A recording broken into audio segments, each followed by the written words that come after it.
Hello students, welcome back to my YouTube channel. So students, हमने previous video में पढ़ा था, मतलब 8.2 गेट्स ऑफ एनिमल्स के बारे में पढ़ा था। कौन सा एनिमल्स के बारे में पढ़ा था? कॉकरोच और बर्ड्स। ठीक है, अब नेक्स्ट है हमारा फिश। हम फिश के बारे में पढ़ेंगे। और नेक्स्ट है स्नेक। ठीक है, हाउ डू स्नेक्स मूव। ठीक, तो देखो हमारा फर्स्ट पॉइंट देखते हैं। पहले तो हम गेट फिश के बारे में। Fishes have streamline body that helps them swim with the least resistance। Means देखो स्ट्रीमलाइन क्या होता है। देखो आपने फिश देखी होगी, फिश ऐसे होती है।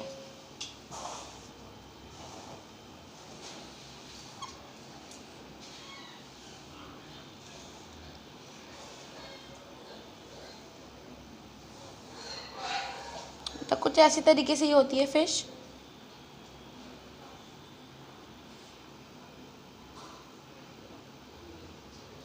और उसके ऊपर ऐसे डिज़ाइन बना रहता है। ठीक है, देखो फिश ऐसे होती है। अब जब फिश वाटर में स्विम करती है तो फिश की देखो बॉडी ऐसे थोड़ा जो इसकी जो शेप है, थोड़ा ऐसे ऐसा स्ट्रक्चर देखो, ऐसे करके ऐसे जो इसका स्ट्रक्चर है। ठीक है, इस स्ट्रक्चर को क्या बोला जाता है? स्ट्रीमलाइन। ठीक है, क्या बोला जाता है? Streamline structure. ठीक है, तो इसको बोलते हैं हम लोग स्ट्रीमलाइन स्ट्रक्चर, जो कि फिश के ऊपर फिश के बॉडी होती है स्ट्रीमलाइन बेस्ड। और जब ये वाटर में चलती है, मतलब वाटर में जब ये तैरती है, स्विम करती है, तो जो इसका आगे का स्ट्रक्चर होता है ना, ये वाला, ये पानी को काटते हुए आगे की तरफ बढ़ती है। ठीक है, क्योंकि पानी का प्रेशर होता है, वाटर का बहुत ज़्यादा प्रेशर होता है, वो अपने फुल फोर्स लगाता है। ठीक, तो अगर फिश को आगे बढ़ना होता है इस वाटर के अंदर, तो वो जो इसका स्ट्रक्चर है, ये आगे वाला जो इसका स्ट्रक्चर है पॉइंटेड जो है, ये उसको काटते हुए आगे जाती है। ठीक, तो यही बोल रहा है कि जो फिश होता है, फिश होती है, उसका स्ट्रीमलाइन स्ट्रक्चर होता है, बॉडी होती है। ठीक, और जो उसको हेल्प करती है स्विम करने के लिए बहुत लीस्ट रेसिस्टेंस है। मीन्स बहुत कम पावर लगानी पड़ती है, या बहुत कम कहते हैं बहुत कम जोर लगाने से जोर लगाना पड़ता है। ठीक है, अगर फिशेस के पास ये वाली बॉडी है। ठीक है, नेक्स्ट पॉइंट है they use their tail fin for small jerks through water and other fins assist swimming. Means जो उसकी मतलब टेल फिन होती है, ये वाली, इसे क्या बोलते हैं? टेल फिन बोलते हैं इसको। जो उसका टेल फिन होता है, ठीक, they use their tail fin for small jerks. Means small jerks means जो छोटे छोटे पार्ट, मतलब जहाँ पे छोटे छोटे मोड़ समझ लो। ठीक है, या फिर अगर वो उसे स्विम नहीं करती तो वो जो इसकी वाली टेल फिन होती है, तो ये अगर उसे हिलाएगी तो वो आगे बढ़ सकती है। ठीक है, उसे ज़्यादा पावर नहीं लगानी पड़ेगी अगर वो टेल फिन यूज़ करती है। तो यही बोल रहा है कि जो फिश होती है वो अपनी टेल फिन यूज़ करती है स्मॉल जर्क्स के लिए थ्रू वाटर। ठीक, and other fins resist swimming. और जो उसके अदर फिन्स होते हैं वो स्विमिंग करते हैं, उससे स्विमिंग ही करती है। ठीक है, थर्ड पॉइंट है the tail fin is also use for changing direction. और जो ये टेल फिन होती है ना, ये उसको डायरेक्शन के लिए भी यूज़ करती है। ठीक, अगर टेल फिन अपनी ऐसे ऐसे करके हिलाएगी ना, ये फिश जो हिलाएगी अपनी टेल फिन ऐसे ऐसे करके, तो उसकी डायरेक्शन भी हो सकती है। ठीक, देखो यहाँ पे भी दे रखा है the head and the tail of the fish are smaller than the middle portion. जो हेड होती है और जो उसकी टेल होती है वो उसकी मिडल पोर्शन से स्मॉल होती है। ठीक, आगे क्या बोल रहा है? The body tapers at both ends. This body shape is called streamline. और जो ये बॉडी शेप होती है फिश की, उसे बोला जाता है क्या? स्ट्रीमलाइन। ठीक, the shape is such that water can flow around it easily and allow the fish to move in water. Means ये ऐसी शेप होती है जो दैट वाटर कैन फ्लो, कि जो वाटर है जब फ्लो करता है और उसके फिश के बराबर में इजीली, तो जो ये फिश की जो बॉडी होती है उसको वाटर के अंदर फ्लो स्विम करने के लिए हेल्प करती है ये वाला बॉडी स्ट्रक्चर। ठीक है, आई होप आपको समझ में आया होगा कि गेट ऑफ एनिमल्स में फिश का क्या मूवमेंट होता है। फिश स्विम करती है और फिश की जो ये वाली बॉडी होती है, स्ट्रीमलाइन बॉडी, जो स्ट्रीमलाइन शेप होती है, बॉडी होती है, वो हेल्प करती है उसको वाटर में स्विम करने के लिए। और इसके 3 फिन्स होते हैं, 1 2 3, टेल फिन बोलते हैं इसको। और अगर ये भी क्वेश्चन आया, अगर आपके MCQs में ये भी क्वेश्चन आ सकता है कि हाउ डू क्या बोलते हैं, फिश ब्रीथ, कि फिश ब्रीथ कैसे करती हैं, तो उसके अंदर अगर ऑप्शंस भी आएगा तो आप क्या करोगे, गिल्स। जो फिश होती है, देखो अगर जो फिश होती है उनके यहाँ पे ना एक ऐसे करके एक पार्ट होता है अंदर की साइड, उसको क्या बोला जाता है, गिल्स।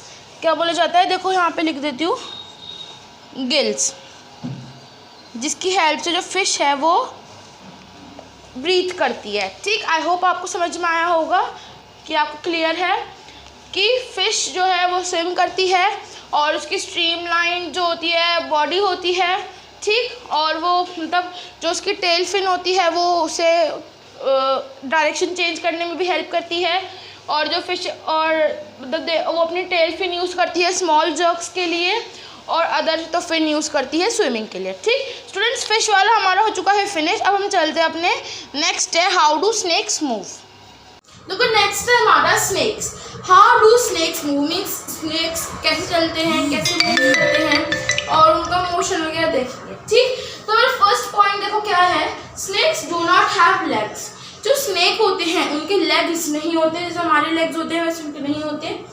मूवमेंट फॉर मूवमेंट के लिए उनके पास लेग्स नहीं होते, but use their long backbone along with muscles for movement. Means जो स्नेक होते हैं उनके पास लेग्स नहीं होते मूवमेंट के लिए, बट लेकिन वो अपनी जो उनके पीछे की लॉन्ग बैकबोन होती है ना, जो उनकी लॉन्ग बैकबोन होती है उसको यूज करते हैं मूवमेंट के लिए। ठीक है, उसकी उनकी मसल्स के साथ उनकी, देखो स्नेक्स कुछ ऐसे दिखते हैं।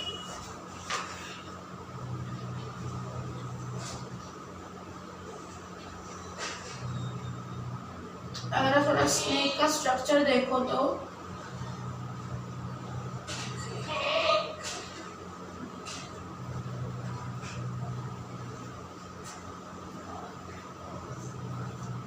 ठीक,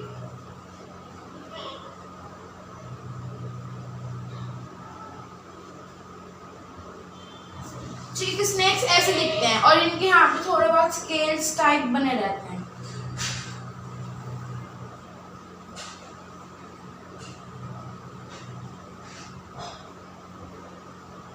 ठीक है, तो स्नेक्स ऐसे होते हैं, देखो स्नेक बड़ा, मतलब स्नेक हर टाइप के होते हैं, कोबरा वगैरह बहुत तरीके के होते हैं। ठीक, तो जो स्नेक होते हैं उन देखो यहाँ पर तो आपको लेग दिख नहीं रहा स्नेक का, ठीक, पैर तो है ही नहीं स्नेक के, तो मूवमेंट कैसे करेगा, वो आगे कैसे जाएगा। तो देखो अगर हमारी होती है ना वर्टिब्रेज होती है स्पाइनल कॉर्ड, तो सेम स्नेक के भी होती है। ठीक है, स्नेक के पास भी होती है, उनकी एक पूरी बहुत बड़ी लॉन्ग बैकबोन होती है यहाँ से लेके यहाँ तक।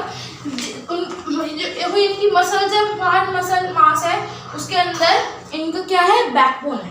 तो जो इनकी लॉन्ग बैकबोन होती है मसल के अलॉन्ग विद मसल, उनकी मसल के साथ वो यूज करते हैं, लॉन्ग बैकबोन को यूज करते हैं अपने मूवमेंट के लिए। ठीक है, इनके पास लेग्स नहीं होते, ये अपनी बैकबोन यूज करते हैं जो उनकी मसल के साथ होती है मूवमेंट के लिए। ठीक, सेकंड पॉइंट देखते हैं, their body curves into many loops which gives them a forward push by pressing against the ground. Means जो स्नेक होते हैं उनकी जो बॉडी होती है वो कर्व होती है बहुत सारे लूप्स में। देखो लूप्स में अगर जो एक ही चीज़ बार बार दोहराए, ठीक, एक ही चीज़ बार बार उसी इतनी ही चीज़ है उसको ही बार बार देखते रहो, ठीक, उसी बार बार करते रहो, उसे लूप्स बोला जाता है। ठीक, एक फोन में देखो सेटिंग भी होती है, अगर हमें कोई चीज़ देखनी है तो उसको हम लूप में लगा देते हैं, है ना, बोलते हैं लूप। तो सिर्फ वैसे ही स्नेक जो होता है, हम ऐसे चल रहे हैं, सीधे चल रहे हैं, सीधे से हम साइड में वो चल रहे हैं, थोड़ा ऐसे थोड़ा उसमें चल रहे हैं हम लोग। ठीक है, तो स्नेक जो हम हर डायरेक्शन में चल रहे हैं, सीधा भी स्ट्रेट भी चल रहे हैं, एकदम बिना बॉडी को कर्व करे, बॉडी कर्व करके भी चल रहे हैं। ठीक, लेकिन जो स्नेक होता है उसकी जो बॉडी है वो कर्व होके ही चलती है। हम देखते हैं ना स्नेक अगर सीधे सीधे तो चल नहीं सकता, स्नेक हमेशा ऐसे उसमें चलता है डायरेक्शन में, थोड़ा ऐसे लूप्स में रहता है। ठीक, उसकी जो बॉडी है वो बहुत बार कर्व होके चलती है, which gives them forward push. जब उसकी बॉडी ऐसे लूप्स में चलेगी, कर्व होके चलेगी, तो वो उसको क्या देगी, फॉरवर्ड पुश देगी। मीन्स अगर जब स्नेक थोड़ा कर्व वे में चलेगा तभी तो वो आगे बढ़ पाएगा। देखो हमने अर्थवर्म के बारे में भी पढ़ा था कि जो अर्थवर्म होता है वो ऐसे करके चलता है। ठीक है, पहले वो अपनी ये चीज़ ऐसे है तो इसे ऐसे करेगा, फिर ऐसे करेगा, फिर ऐसे, ये चीज़ देखो ऊपर को जा रही है, फिर ये नीचे आएगी।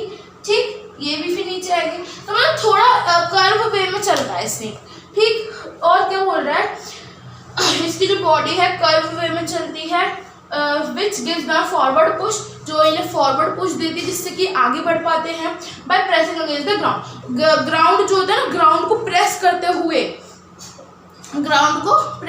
हुए ये अपनी बॉडी को कर्व करते हैं, कर्व करते हुए ये आगे बढ़ते हैं। और देखो यहाँ पे हमने अर्थवॉर्म में भी पढ़ा था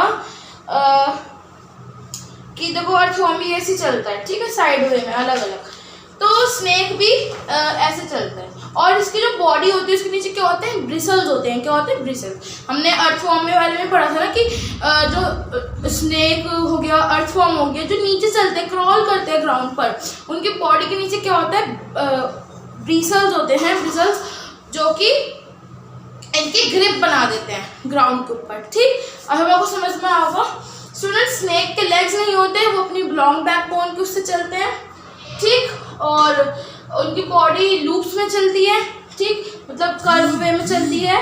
और वो जो उनकी जो बॉडी कर्व वे में चलती है तो वो आगे पुश करती है उनको ग्राउंड में प्रेस करने के बाद, ठीक। तो स्टूडेंट्स, चैप्टर हो चुका है हमारा फिनिश। हमने सब कुछ पढ़ लिया, मसल्स, बोन और जॉइंट और एनिमल्स का मूवमेंट सब पढ़ लिया।